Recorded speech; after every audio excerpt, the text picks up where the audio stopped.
un international anglais balance cash sur Claude Makélélé. Quand on arrivait en boîte, on le voyait. Claude Makélélé n'était peut-être pas le joueur le plus remarquable sur le terrain, mais il était particulièrement respecté lors de son passage au Real Madrid et à Chelsea. Et apparemment, cet amour des ombres suivait aussi ses virées en discothèque. Lorsque les supporters évoquent les plus grands joueurs de l'histoire du football français, les attaquants et les milieux de terrain élégants sont souvent évoqués. Michel Platini, Zinedine Zidane, Thierry Henry, Antoine Griezmann. Et en défense, Laurent Blanc, Lilian Thuram et Raphaël Varane mettent souvent l'accent sur la classe. Claude Makélélé ne jouit pas forcément de la même reconnaissance que ses amis en raison de son style plus brutal. Mais il occupe également une place particulière dans l'histoire de ce sport. La preuve en est qu'il était si fort dans son rôle au Real Madrid et à Chelsea que Makélélé est devenu une place à part entière dans le football espagnol et anglais. Claude Makélélé s'est séparé de ses coéquipiers dans la soirée. Mais il est clair qu'il n'a pas seulement été éclipsé par les plus grandes superstars du terrain.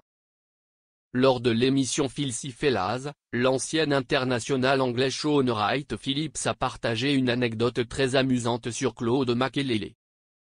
Lorsqu'il vivait à Londres, la vie nocturne était particulièrement redoutée. Le joueur à surveiller lorsqu'on sort en boîte de nuit était Claude Makélélé. Claude était le gars de l'équipe qui disait toujours « Non, je n'ai pas envie de sortir ce soir », alors toute l'équipe est sortie sans lui, et quand ils sont arrivés au club, ils ont vu Claude de l'autre côté du club. Côté de la pièce, entouré de nombreuses personnes. Il a toujours fait profil bas. Les footballeurs aiment aller en boîte de nuit, ce n'est pas nouveau. Preuve, dans les années 2000, Claude Makélélé était clairement une terreur de la vie nocturne londonienne. Il n'a pas hésité à mentir à ses coéquipiers afin de bien planifier. Cette anecdote renforce le respect des fans à son égard. Mandy, son ex-femme est Noémie Renoir. C'était clairement un homme dangereux ce soir-là. Une légende active sur et en dehors du terrain.